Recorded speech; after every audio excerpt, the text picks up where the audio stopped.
हे हे हे hello दोस्तों, एक बार ना एक फ्रॉग को एक गैस पे रखे पानी के बर्तन में डाल दिया जाता है और वो फ्रॉग कोशिश करता है एक दो बार बाहर आने की, लेकिन आ नहीं पाता। अब पानी गर्म होता जाता है। फ्रॉग की जो एबिलिटी है किसी भी टेम्परेचर में अपनी बॉडी को एडजस्ट करने की, वो उसको यूज करता जाता है, उसका इस्तेमाल करता जाता है।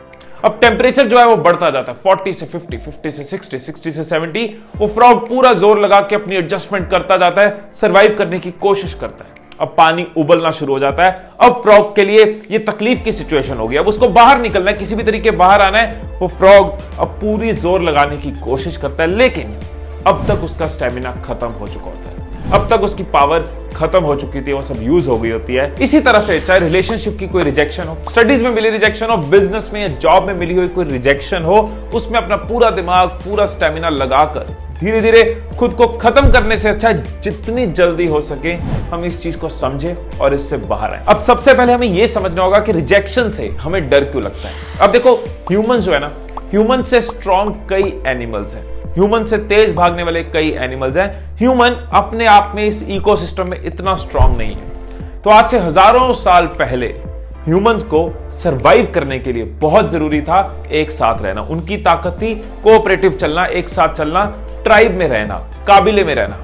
और उस टाइम पे अगर किसी को काबिले से बाहर निकाल दिया जाए तो उसके सर्वाइवल पे बात आती थी, इसलिए उसको एक्सेप्टेंस चाहिए होती थी, उसको रिजेक्शन का डर होता था कि मेरे को मेरी ट्राइब, मेरा काबिला बाहर ना निकाल दे।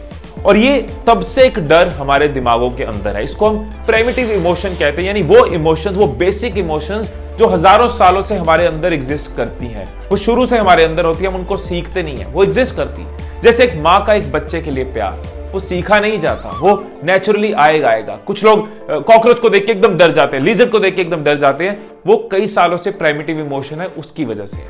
इसी तरह से रिजेक्शन का जो डर है ना, ये हमारे दिमाग के अंदर डीपली इंग्रेन्ड है। इसका मतलब क्या है? इसका मतलब है आज की डेट में तुम्हारी प्रॉब्लम रिजेक्शन नहीं है, तुम्हारी प्रॉब्लम है रिजेक्शन से जुड़ा हुआ डर। वो तुम्हें तंग कर रहा है। रिजेक्शन तो रास्ते का पार्ट है, एक्शन होगा तो रिजेक्शन होने के चांसेस हैं। गोल्स हैं, कुछ सीखना चाह रहे हो, आगे बढ़ना चाह रहे हो, रिजेक्शन मिल सकती है। एफर्ट्स कर रहे हो तो रिजेक्शन मिलेगी।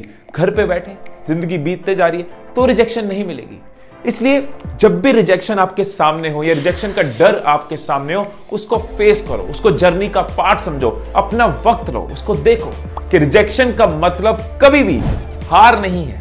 Rejection is not a defeat. आपको पता है गूगल के फाउंडर्स लैरी पेज और सर्जी ब्रिन ने जब गूगल बनाया तो उन्होंने सोचा हम इसको सेल करके वापस अपनी पढ़ाई पे फोकस करेंगे। वो बेचने गए तो एक्साइट नाम की एक कंपनी को $1 मिलियन की डील बन रही थी, उन्होंने रिजेक्ट कर दिया। इन्होंने कहा $750,000 में हम बेच देते हैं, इनकी डील फिर से रिजेक्ट हो गई। अब रिजेक्ट होने पे ये सोच सकते थे कि हमारे प्रोडक्ट की तो मार्केट में डिमांड ही नहीं है, कंपनीज तो इसको रिजेक्ट कर रही हैं, लेकिन उन्होंने ये नहीं सोचा। उन्होंने उस चीज पे फोकस किया कि हमारे पास क्या है, क्योंकि उनको उसकी वर्थ पता थी, उसकी वैल्यू पता थी। हमें भी रिजेक्शन मिलने पे ये सोचना चाहिए कि हमारे पास क्या है, हमने क्या गेन किया, हमने क्या सीखा है, हमारे पास क्या पावर है, क्या पोटेंशियल है, क्या स्ट्रेंथ है। अच्छी नॉलेज नहीं है पर अच्छा कॉलेज तो है। किसी ने प्यार से भरे दिल को ठुकरा दिया, लेकिन प्यार से भरा दिल तो है। नौकरी नहीं है लेकिन हुनर तो है। सफलता नहीं है लेकिन जज्बा तो है। घर में अपने तो है, सर पे छत तो है, प्यार से खाना खिलाने वाली माँ तो है, कंधे पे हाथ रखने वाले पापा तो हैं, दोस्त हैं जो जिनके साथ हम लड़ते भी हैं, झगड़ते भी हैं, और कोई नहीं तो आपका ये भाई तो हमेशा है। सो कितनी भी बड़ी रिजेक्शन मिले, ये चीज हमेशा याद रखना कि आपके पास क्या है। एक लड़की थी अनजानी सी, एक लड़की थी जो बॉलीवुड में हीरोइन बनना चाहती थी। वो ऑडिशंस देती, डायरेक्टर्स को मिलती, प्रोड्यूसर्स को मिलती, लेकिन बार बार उसको रिजेक्ट कर दिया जाता था कि तुम्हारी शक्ल हीरोइन वाली नहीं है। जानते हैं वो लड़की कौन थी? क्या कमी होगी उस लड़की में? क्यों उसको रिजेक्ट कर दिया जाता था? वो लड़की थी कैटरीना कैफ। अब उसको रिजेक्शन इसलिए मिलती थी कि डायरेक्टर्स को लगता था कि उसका फेस इंडियन हीरोइन वाला नहीं है। तो यहां पे गलती या कमी कैटरीना कैफ में नहीं है, यहां पे कमी डायरेक्टर्स में नहीं है। जो उनको चाहिए वो उनको उसमें नहीं मिल रहा। तो अगर आपको कोई रिजेक्ट कर रहा है, अगर आप किसी के लिए फिट नहीं बैठ रहे, इट डजंट मीन कि कमी आपके अंदर है। अमिताभ बच्चन को उनकी आवाज की वजह से रिजेक्ट कर दिया गया था। नवाजुद्दीन सिद्दीकी को कई बार रिजेक्शन फेस करनी पड़ी, पर इसका मतलब ये नहीं है कि उनके अंदर कमी है। राजस्थानी थाली में पंजाबी लस्सी पड़ी हो या पंजाबी थाली में राजस्थानी लड्डू पड़े हो तो मिसफिट होगा, बट इसका मतलब ये नहीं कि दोनों फूड्स में कमी। इसी तरह से कई बार रिजेक्शन मिलने पे हमें लगता है कि हमारे अंदर कमी है, लेकिन फैक्ट ये है कि सामने वाले की रिक्वायरमेंट में हम फिट नहीं बैठ रहे। जरूरी नहीं है कि मैं जिसको प्यार कर रहा हूं वो मुझे एक्सेप्ट करे, वो मुझे रिजेक्ट कर सकते, क्योंकि शायद उसकी रिक्वायरमेंट, उसके थॉट से मैं फिट नहीं बैठ रहा। जैसे लस्सी की जगह राजस्थानी थाली में ना होने से उसकी वैल्यू कम नहीं हो जाती, घेवर की जगह पंजाबी थाली में ना होने से उसकी मिठास नहीं कम हो जाती, इसी तरह से अगर आपको रिजेक्शन मिल रही है, दूसरे की रिक्वायरमेंट में आप फिट नहीं बैठ रहे, तो आपकी वैल्यू कम नहीं हो जाती। आपको याद है एक महान इंसान बाबूराव गणपतराव आप्टे, उन्होंने क्या कहा था? खुशियां बांटने से बढ़ती है और दुख बांटने से कम हो जाता है। ये बात यूनिवर्सल सच है। अगर आपने इस चीज को कभी प्रैक्टिकली ट्राई नहीं किया ना, तो प्रैक्टिकली ट्राई करके देखो, आपको बहुत हल्का महसूस होगा। खुशियां तो बांटनी ही चाहिए, लेकिन रिजेक्शन की जो पेन है वो बहुत कम होती है जब आप किसी से शेयर करते हो। आप उस रिजेक्शन को ज्यादा अच्छे से समझ पाते हो। अगर ये नहीं समझ आ रहा किससे शेयर करें, फिर गर्लफ्रेंड ने रिजेक्ट कर दिया, अब गर्लफ्रेड से कैसे शेयर करें? तो यहां बात सिर्फ बॉयफ्रेंड गर्लफ्रेंड की नहीं हो रही, यहां बात हो रही है उस इंसान की जिसके साथ आप शेयर कर सकते हो। एक बार आंखें बंद करो और सोचो कि कौन कौन है आपके पास जो आपको बहुत प्यार करता है, बहुत ज्यादा प्यार करता है। पेरेंट्स, भाई बहन, दोस्त, गर्लफ्रेंड, बॉयफ्रेंड, जिसके लिए आप कुछ भी कर सकते हो या वो आपके लिए कुछ भी कर सकते हैं। कौन है जिसके लिए आप अपना सब कुछ, अपने पैसे, अपना शौक, अपनी पसंद सब छोड़ सकते हो, और कौन है जो आपके लिए अपना सब कुछ छोड़ सकता है? अब आंखें खोलो और जो भी चेहरे आपकी आंखों के आगे आए हैं उनके साथ अपनी पेन शेयर करो, उनके साथ अपने थॉट्स शेयर करो। रिजेक्शन को लेके क्या समझ पा रहे हो, कहां चैलेंज आ रहा है, उनसे डिस्कस करो।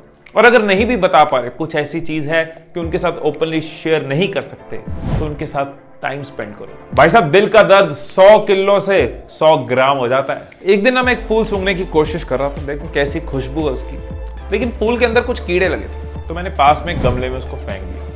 अब कुछ महीने बाद उस गमले के अंदर एक पौधा बनने लगा, और कुछ वक्त के बाद उस पौधे में से वापस फूल लगने लगे। क्या उस फूल ने मेरी रिजेक्शन की वजह से उगना बंद कर दिया था? उस फूल ने तो मिट्टी में दबकर, अंधेरे में रहकर खुद को ग्रो किया, क्योंकि ये उसकी नेचर है।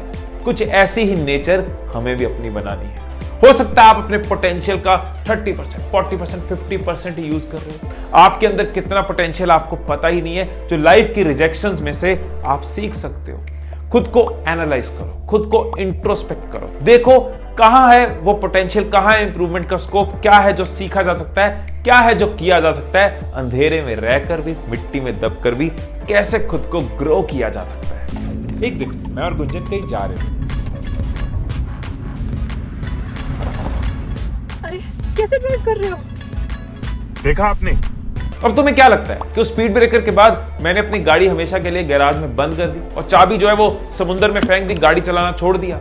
नहीं। लेकिन हम अपनी लाइफ के रिजेक्शन के बाद अपनी कैपेबिलिटी, अपने जुनून, अपनी पोटेंशियल, अपनी हिम्मत सब कुछ बंद करके गैराज में डाल देते हैं और स्ट्रेस में बह जाते हैं, नेगेटिव इमोशंस में बह जाते हैं। लाइफ का सफर जो है ना वो बहुत लंबा है और इसमें कई स्पीड ब्रेकर आएंगे। अरे स्पीड ब्रेकर छोड़ो, गड्ढे भी आएंगे और आने भी चाहिए, क्योंकि वहीं से हम सीखेंगे। तो ये स्पीड ब्रेकर्स इन गड्ढों की वजह से रुकना नहीं होता।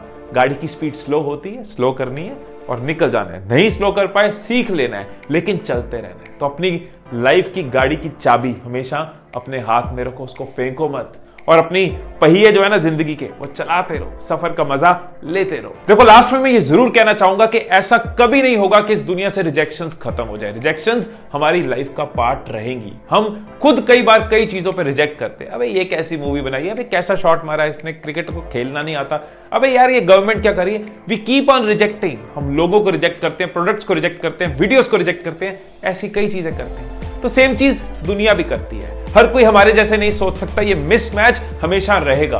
तो जब हमें पता है रिजेक्शन हमेशा रहनी है, तो क्यों ना उनकी प्रैक्टिस करें, क्यों ना इस चीज की प्रैक्टिस करें कि हमें रिजेक्शन से फर्क पड़ना बंद हो जाए। रिजेक्शन की वजह से हम उदास होना, नेगेटिव इमोशंस में जाना, डिप्रेस होना बंद कर दें। रिजेक्शन ना एक इंजेक्शन की तरह है जो जरूरी तो है, लेकिन हम उसको अवॉइड करते रहते हैं, उससे भागते रहते हैं। लेकिन जो लोग इंजेक्शन की पेन से कंफर्टेबल हो जाते हैं, कोई बात नहीं, एक बार, दो बार, तीन बार आदत डाल ली, उनको लाइफ लॉन्ग कभी इंजेक्शन से डर नहीं लगता।